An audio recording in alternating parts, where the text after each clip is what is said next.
सुप्रभात। मैं हूं जगेंद्र राणा। आज की हमारी आध्यात्मिक चर्चा का विषय है ईश्वर के प्रति अनुरक्ति। ईश्वर के प्रति अनुरक्ति।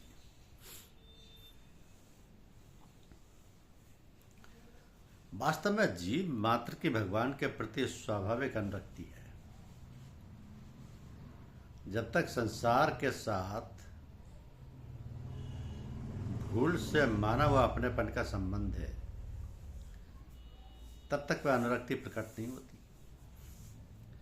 फिर तो संसार में आसक्ति के रूप में प्रतीति होती है। तो संसार की आसक्ति रहते हुए भी वस्तुतः भगवान की अनुरक्ति मिटती नहीं। अनुरक्ति के प्रकट होते ही आसक्ति सर्वथा निवृत्त हो जाती है। ज्यों ज्यों संसार से विरक्ति होती है, ज्यों ही त्यों भगवान में अनुरक्ति प्रकट होती है। यह नियम है कि आसक्ति को समाप्त करके विरक्ति स्वयं भी उसी प्रकार शांत हो जाती है, जिस प्रकार लकड़ी का जलाकर अग्नि। तो इस प्रकार आसक्ति और विरक्ति के न रहने पर स्वतः स्वाभाविक अनुरक्ति का स्रोत प्रवाहित होने लगता है। इसके लिए किंचित मात्र भी कोई उद्योग नहीं करना पड़ता। फिर भक्त सख्त प्रकार से भगवान के पूर्ण समर्पित हो जाता है। उसकी संपूर्ण क्रियाएं भगवान की प्रियता के लिए ही होती हैं। उससे प्रसन्न होकर भगवान उस भक्त को अपना प्रेम प्रदान करते हैं। भक्त उस प्रेम को भी भगवान के ही प्रीति लगा देता है। इससे भगवान और आनंदित होते हैं तथा पुनः उसे प्रेम प्रदान करते हैं। भक्त पुनः उसे भगवान के प्रति लगा देता है। इस प्रकार भक्त और भगवान के बीच प्रति क्षण वर्धमान प्रेम के आदान प्रदान की ये लीला चलती रहती है।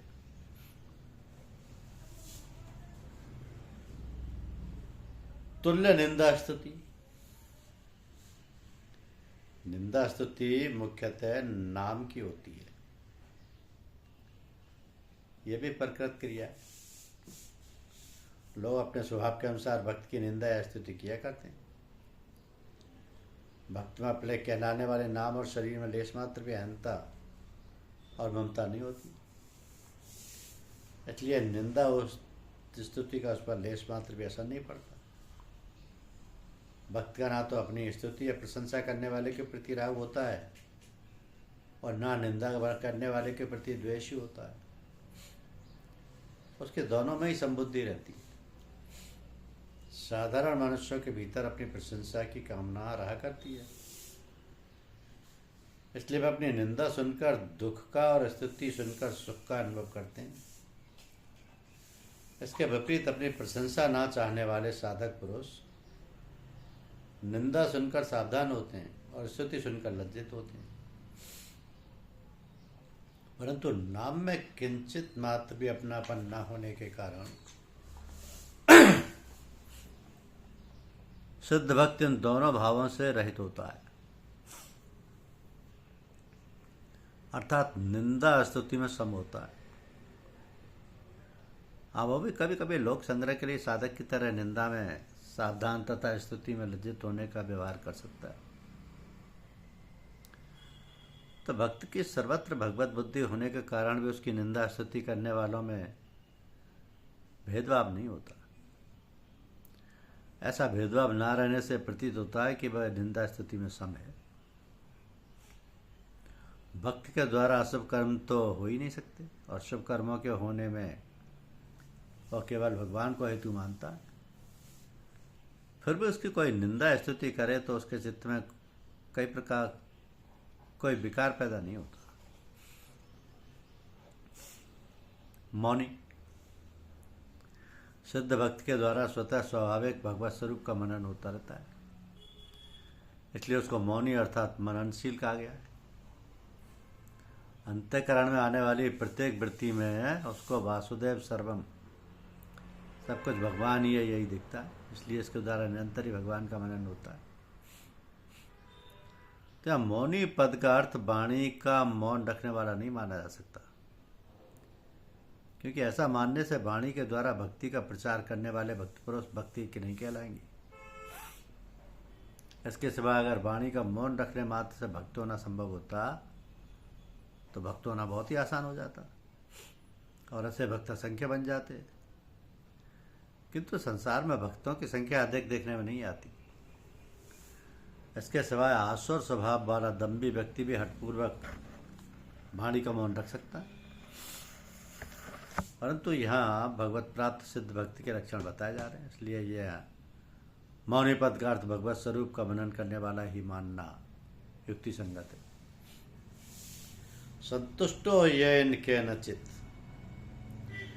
दूसरे लोगों को भक्त संतुष्टो येन केनचित अर्थात प्रारब्धानुसार शरीर निर्वाह के लिए जो कुछ मिल जाए उसी में संतुष्ट दिखता है, परंतु वास्तव में भक्त की संतुष्टि का कारण कोई सांसारिक पदार्थ परिस्थिति आदि नहीं होती। एकमात्र भगवान में ही प्रेम होने के कारण वह नित्य निरंतर भगवान में ही संतुष्ट रहता है। इस संतुष्टि के कारण वह संसार की प्रत्येक अनुकूल प्रतिकूल परिस्थिति में सम रहता है। अब क्योंकि उसके अनुभव में प्रत्येक अनुकूल या प्रतिकूल परिस्थिति भगवान के मंगलमय विधान से ही जाती है, इसी प्रकार प्रत्येक परिस्थिति में नित्य निरंतर संतुष्ट रहने के कारण उसे संतुष्टो येन केनचित कहा गया है। अनिकेत, जिनका कोई निकेत अर्थात वास स्थान नहीं है, वास स्थान नहीं है, वही अनिकेत हो, ऐसी बात नहीं है। चाहे गृहस्थ हो या साधु सन्यासी, जिनकी अपने रहने के स्थान में ममता आसक्ति नहीं है, वे सभी अनिकेत हैं। भक्त का रहने के स्थान में और शरीर यानी स्थूल सूक्ष्म और कारण शरीर में लेश मात्र भी अपनापन एवं आसक्ति नहीं होती, इसलिए उसको अनिकेत कहा गया है। स्थिरमति, भक्त की बुद्धि में भगवत तत्व की सत्ता और स्वरूप के विषय में कोई संशय अथवा विसर्ष विपर्य विपरीत ज्ञान नहीं होता, अतः उसकी बुद्धि भगवत तत्व के ज्ञान से कभी किसी अवस्था में विचलित नहीं होती, इसलिए उसको स्थिरमति कहा गया है। अब भगवत तत्व को जानने के लिए उसको कभी किसी प्रमाण या शास्त्र विचार स्वाध्याय आदि की जरूरत नहीं रहती है, क्योंकि वह स्वाभाविक रूप से भगवत तत्व में तल्लीन रहता है। स्थिर बुद्धि होने में कामनाएं ही बाधक होती हैं, अतः कामनाओं के त्याग से स्थिर बुद्धि होना संभव है। अंतःकरण में सांसारिक संयोगजन्य सुख की कामना करने से संसार में आसक्ति हो जाती है। यह आसक्ति संसार को असत्य मिथ्या जान लेने पर ही मिटती नहीं। जैसे सिनेमा में दिखने वाले दृश्य को मिथ्या जानते हुए भी उसमें आसक्ति हो जाती है, अथवा जैसे भूतकाल की बातों को याद करते समय मानसिक दृष्टि के सामने आने वाले दृश्य को मिथ्या जानते हुए भी उसमें आसक्ति हो जाती है। अतः जब तक भीतर में सांसारिक सुख की कामना है, तब तक संसार को मिथ्या मानने पर भी संसार की आसक्ति नहीं मिटती। आसक्ति से संसार की स्वतंत्र सत्ता दृढ़ होती है। सांसारिक सुख की कामना मिटने पर आसक्ति स्वतः मिट जाती है। आसक्ति मिटने पर संसार की स्वतंत्र सत्ता का अभाव हो जाता है और एक भगवत तत्व में बुद्धि स्थिर हो जाती है। भक्तिमान में प्रिय नर, उसका तात्पर्य है कि मनुष्य में स्वाभाविक रूप से भक्ति रहती है। मनुष्य से भूल यही होती है कि वह भगवान को छोड़कर संसार की भक्ति करने लगता है, इसलिए उसे स्वाभाविक रहने वाली भगवत भक्ति का रस नहीं मिलता और उसके जीवन में नीरसता रहती है। सिद्ध भक्त हरदम भक्ति रस में तल्लीन रहता है, इसलिए उसको भक्तिमान कहा गया है। ऐसा भक्तिमान मनुष्य भगवान को प्रिय होता है। नर, पद देने का तात्पर्य है भगवान को प्राप्त करके जिसने अपना मनुष्य जीवन सफल कर लिया है, वही वास्तव में नर या मनुष्य कहलाने योग्य है। जो मनुष्य शरीर को पाकर सांसारिक भोग और संग्रह में ही लगा हुआ है, वह नर कहलाने योग्य नहीं है।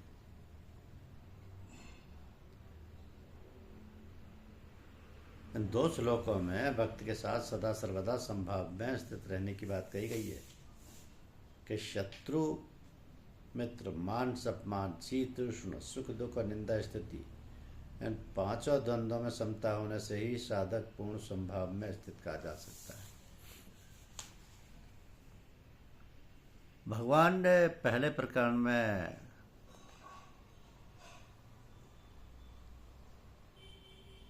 तेरह 14वें श्लोकों में सिद्ध भक्तों के लक्षणों का वर्णन करके अंत में ये यो मद भक्त साम्य प्रिय कहा। दूसरे प्रकरण के अंतर्गत 15वें श्लोक के अंत में यह सच्चा में प्रिय संस कहा। तीसरे प्रकरण के अंतर्गत 16वें श्लोक के अंत में यो मदभक्त साम्य प्रिय कहा। चौथे प्रकरण के अंतर में 17वें श्लोक के अंत में भक्तिमान यह स मैं प्रिय कहा। और अंतिम 5वें प्रकरण के अंतर्गत 18वें 19वें श्लोक के अंत में भक्तिमान में प्रिय कहा।